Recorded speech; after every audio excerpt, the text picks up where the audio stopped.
आज मोदी सरकार के तीसरे कार्यकाल का पहला बजट पेश होगा। वित्त मंत्री निर्मला सीतारमण बजट पेश करने वाली हैं। निर्मला सीतारमण लगातार 8वां बजट पेश करने का रिकॉर्ड बनाने वाली हैं। पेट्रोल डीजल सस्ता हो सकता है।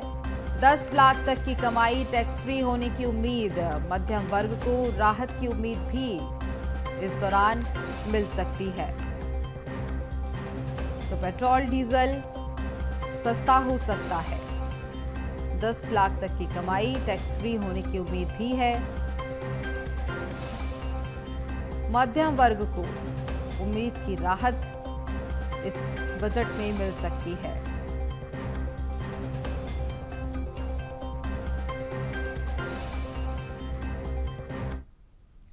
और बजट को लेकर पीएम मोदी ने कहा है कि मैं विश्वास के साथ कह सकता हूं कि 2047 में जब भारत अपनी आजादी के 100 वर्ष पूरे करेगा, तब भारत एक विकसित भारत के अपने लक्ष्य को पूरा करेगा। और यह बजट देश को नई ऊर्जा और आशा देगा। यह बजट विकसित भारत के संकल्प को नई आशा देने वाला है। तीसरी बार ये दायित्व दिया है और इस तीसरे कार्यकाल का ये पहला पूर्ण बजट है। और मैं विश्वास से कह सकता हूं कि 2047 जब आजादी के 100 साल होंगे, विकसित भारत का जो संकल्प देश ने लिया है, ये बजट एक नया विश्वास पैदा करेगा, नई ऊर्जा देगा कि देश जब आजादी के 100 साल मनाएगा, तब विकसित होकर रहेगा। 140 करोड़ देशवासी अपने सामूहिक प्रयास से इस संकल्प को परिपूर्ण करेंगे।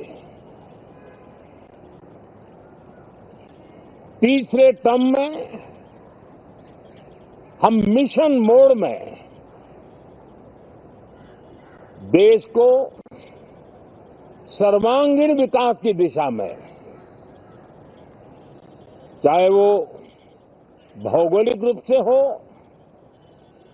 सामाजिक रूप से हो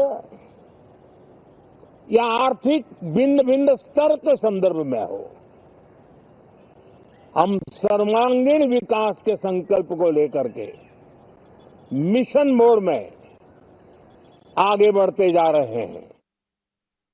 और इस खबर पर ज्यादा जानकारी लेंगे। रायपुर से हमारे संवाददाता अविनाश चंद्रवंशी हमारे साथ लाइव जुड़ चुके हैं। अविनाश, बजट सत्र का आज पहला दिन रहने वाला है। मोदी सरकार के तीसरे कार्यकाल का ये पहला बजट सत्र, जिसकी शुरुआत आज होगी। 11 बजे से आज शुरुआत की जाएगी। वित्त मंत्री निर्मला सीतारमण बजट पेश करने वाली हैं। क्या लगता है आपको, मध्यम वर्ग के लिए क्या कुछ राहत इस दौरान मिल सकती है? देखिए, निश्चित तौर पर आज मोदी सरकार के तीसरे कार्यकाल का ये पहला पूर्ण बजट होने वाला है। 11 बजे निर्मला सीतारमण जो है बजट पेश करने वाली है और इस बजट को लेकर पूरे देश भर में खासा उत्साह है। सबकी निगाहें टिकी हुई हैं, चाहे उद्यमी हो, चाहे वो आम वर्ग हो, चाहे सामान्य वर्ग के हो। और इस बजट में उम्मीद जताई जा रही है कि टैक्स स्लैब में जो है एक बड़ा बदलाव जो है वो देखने को मिल सकता है। 10 लाख तक के रकम में टैक्स की छूट, इसके साथ ही पेट्रोल डीजल के दामों में भी जो कमी है वो इस बजट के बाद आ सकती है। इसके अलावा कई तरह की उम्मीदें जताई जा रही है। जिस तरह से मोदी 3.0 का जो विजन है, जहां पर 2047 में विकसित भारत का जो विजन है वो इस बजट में नजर आने वाला है। क्योंकि जो आर्थिक स्थितियां जो भारत देश में बनी है, जिस तरह से अपंगता से दूरी लाने का काम जो सरकार करते हुए नजर आ रही है, आर्थिक अपंगता को दूर करने के लिए सरकार जो काम कर रही है, उस दिशा में ये बजट काफी कारगर साबित होने की बात जो है अब तक सामने आ रही है। लेकिन आज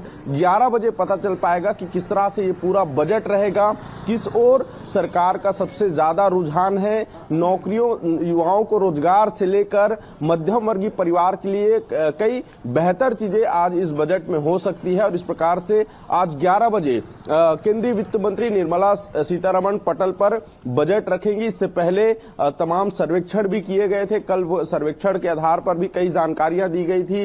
राष्ट्रपति द्रौपदी मुर्मू ने भी कहा था कि कुल जो पॉलिसी पैरालिसिस जो है उसको देखते हुए एक बड़ा तीसरे कार्यकाल में काफी विकास देश का हुआ है और आने वाले समय में विजन 2047 का जो विजन है विकसित भारत का, उसे देखते हुए ये बजट जो है काफी मजबूती से देश के सामने रखा जाएगा। जी बिल्कुल। और देखिए, कहीं ना कहीं वित्त मंत्री निर्मला सीतारमण जो है उनका 8वां बजट सत्र इस दौरान रहने वाला है। क्या लगता है आपको, छत्तीसगढ़ के लिए क्या कुछ उम्मीदें जताई जा सकती हैं राहत को लेकर? देखिए, निश्चित तौर पर छत्तीसगढ़ एक खनिज संपदा से जुड़ा हुआ राज्य है। खनिज छत्तीसगढ़ में काफी ज्यादा है, यूथ काफी छत्तीसगढ़ में ज्यादा है। ऐसे में ये उम्मीद जताई जा रही कि छत्तीसगढ़ में जो इन्वेस्ट है वो ज्यादा होंगे छत्तीसगढ़ में विकास की राह में, क्योंकि डबल इंजन की सरकार है प्रदेश में। और ऐसे में छत्तीसगढ़ के लिए कृषि प्रधान भी क्षेत्र है छत्तीसगढ़, और छत्तीसगढ़ में किसानों को लेकर एक बड़ा लाभ जो है इस बजट में देखने को मिल सकता है। साथ ही छत्तीसगढ़ को हाईटेक बनाने के लिए, जिस तरह से छत्तीसगढ़ विकास की राह में आगे बढ़ रहा है डबल इंजन की सरकार में, निश्चित तौर पर यह उम्मीद जताई जा रही है कि छत्तीसगढ़ में के लिए बजट में कई खास चीजें हो सकती है। लेकिन कुछ लोग मौजूद हैं, आम लोग छत्तीसगढ़ के, उनसे भी मैं एक बार बातचीत करने की कोशिश करूंगा और देखते हैं कि क्या उम्मीदें हैं बजट से। काफी रोजाना आप लोग सुबह यहां पर बैठते हैं, देश विदेश के बारे में चर्चा करते हैं। आज केंद्रीय आम बजट जो है वो पेश होने वाला है, क्या उम्मीद लग रहा है आपको, किस तरह से ये पूरा बजट रहने वाला है? जनता के लिए बहुत ही बढ़िया बजट रहेगा। मोदी जी सबका ध्यान रखते हैं, सबका साथ सबका विकास का बजट रहेगा डेफिनेटली। और 2047 का फोकस रहेगा इसमें कि 2047 में हमारा भारत कैसा रहेगा, उसके हिसाब से बजट दिया जाएगा। ठीक है सर, छत्तीसगढ़ के लिए क्या कुछ खास हो सकता है और क्या बेहतरीन हो सकता है इस बजट में, क्या अपेक्षाएं हैं आपकी? मेरे को लग रहा है पिछले जो भी बजट थे उसमें आम आदमी की कोई बखत नहीं थी। आज जो बजट नया आएगा उसमें भी हमारी कोई बखत नहीं है। भैया लोग जैसा देंगे हम लोग उसके अनुरूप चलेंगे। उम्मीद भी नहीं जता रहे हैं आप सरकार से? कोई उम्मीद नहीं है, जो साहब करेंगे, जो भी करेंगे अच्छा करेंगे। लेकिन ये माना जा रहा है कि टैक्स स्लैब में बदलाव होगा, 10 लाख तक के टैक्स में छूट मिलेंगे, पेट्रोल डीजल के दाम जो है वो उसमें कमी आ सकती है। मुझे लग रहा है 10 लाख रुपए पे छूट देने वाली जो बात है इनकम टैक्स की, ये बातें कई सालों से ये चले आ रही हैं। आंकड़े बढ़ा के एक दिन पहले दिए जाते हैं, बाद में स्थिति ये बनती है कि 2 लाख 1 लाख कुछ प्लस करके इनकम टैक्स की छूट का स्लैब है।